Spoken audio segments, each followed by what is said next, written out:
되면은 주로 집행한다라고 보지만 역할이 이제 정치랑 가까운 역할을 할 때가 있었단 말이죠. 그래서 항상 행정은 왔다 갔다 한다는 거. 정치 행정 이론론, 그다음에 이원론, 다시 새 이론론, 새 이원론 이게 왔다 갔다 해. 역사적으로 볼 때는 이게 이제 그런 뜻이.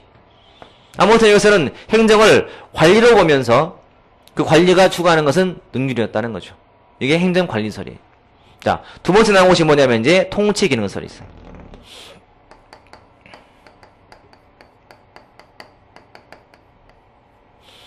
자, 이 통치기능설은 말 그대로 이 말 자체가 벌써 정치란 말과 거의 다를 게 없죠. 정치기능설.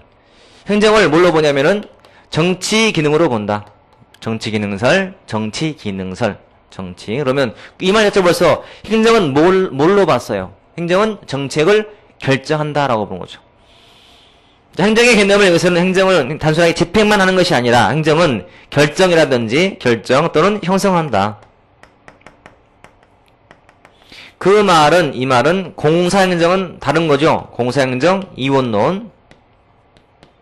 다른 말로는 정치행정 이론론이죠. 정치행정은 같다라고 봐요. 이론론 이렇게 딱 반대 논리. 자, 행정이 단순하게 관리 또는 집행만 하지 않고 결정도 해야 될 상황이 있었다. 사건. 그게 뭐냐면 세계 대공황이다. 세계 대공황.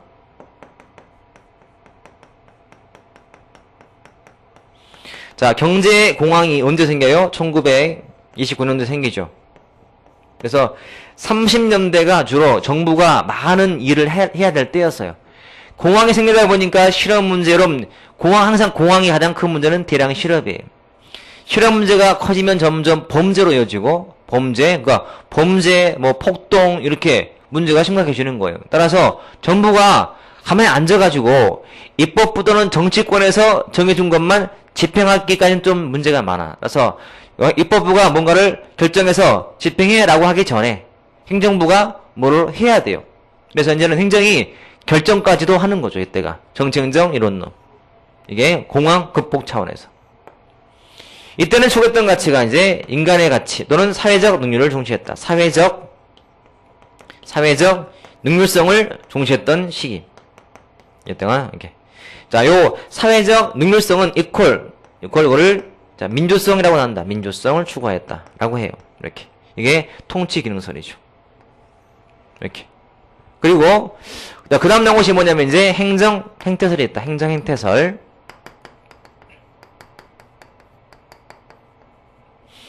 자, 앞에 있는 것들은 그냥 단어에서 답이 나왔지만 여기서는 행정은 행태다 이런 말은 없어요. 자, 여기서는 행정을 뭘로 보냐면은 행정은 자, 목표 달성을 위해서 많은 사람들이 협동하는 것이다 라고 봐요. 목표를 달성하기 위해서 하는 협동행위다. 협동행위 이렇게 봐요. 그러면 딱 봐도 목표 달성을 위해서 협동하는 것은 공과 사가 같아 달라요. 같죠? 다를 거 없죠? 따라서 이거는 공사행정 이론론, 공사행정은 또는 세이론론 같다. 그 말은 정치행정은 다르다. 정치행정 세이론론이에요. 자, 이런 단어에 빨리빨리 익숙해져야죠. 정치행정 이론론, 이원론, 정치행정 세이론론, 세이원론 이런 단어 빨리빨리 익숙해져야 돼요. 자, 이렇게 자, 행정과 정치를 분리했었고 행태설을 중시했던 대표적인 사람이 사이먼인데 사이먼. 자, 사이먼은 연구 방법을 실증주의를 택한 사람입니다. 논리 실증주의를 택했던 사람 사이먼. 자, 이 말은 실제 모든 연구를 실제 경험적인 검증을 통해서 하겠다는 거예요. 모든 걸 다 실제 검증해보자. 그럼 검증하려면은 가치와 사실을 구분할 필요가 있어요, 없어요? 있죠. 따라서 여기서는 가치와 사실의 구분을 굉장히 중시해요. 가치와 사실을 구분하자 또는 분리하자. 이 중에서 무엇은 연구에서 빼자는 거예요. 가치 문제는 빼자. 왜냐하면 가치 문제는 검증이 되지 않아요.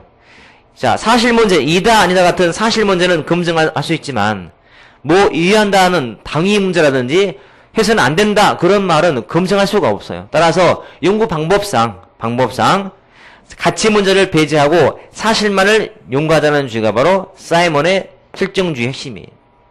그러면 이 말은 가치와 사실을 구분해서 가치를 빼고 사실만 연구하자는 말은 다른 말로 가치 중립, 가치 지양 그런 뜻이에요. 가치를 지양시키고 가치는 중립에 두자는 거죠.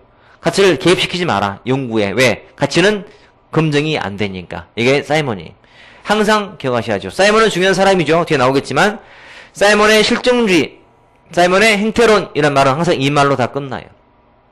됐죠? 나머지는 더 쉽죠, 이제. 나머지 뭐 발전 기능설이라든지 행정은 발전의 기능을 담당한다라고 불러요.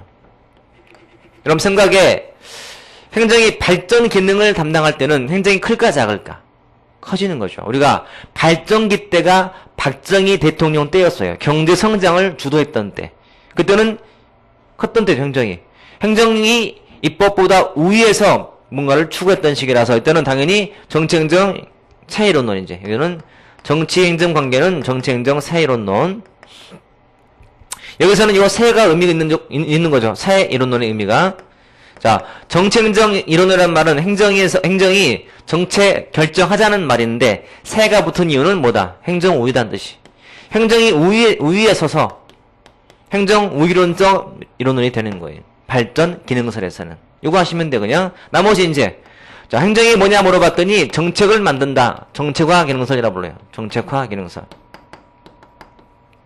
그러면 행정이 정책을 만드는 거니까 정치행정 뭐예요?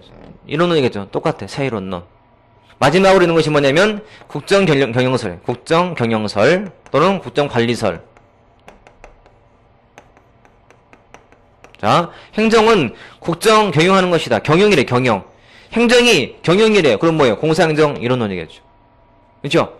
그래서 요 뒤는 큰 의미 없어요. 의미가. 발전기능설, 정책화 기능설, 국정관리설 등은 큰 내용이 없고 앞에 있는 것들 자, 행정관리설, 통치기능설, 행정행태설이 많이 언급이 돼요. 몇 번 나올 거니까 이렇게 일단 정리해 놓으시면 되겠어요. 일단 여러분들이 요 기본 틀 가지고 다시 한번 쉬는 시간 때 복습해 보신 다음에 그리고 쉬는 시간 동안에 책에 있는 거 읽어본 다음에 쉬었다가 제가 우리 책 13페이지에 있는 로마字 3번을 다시 한번 확인을 한 다음에 다음으로 넘어갈게요. 쉬었다가 볼게요. 나머지는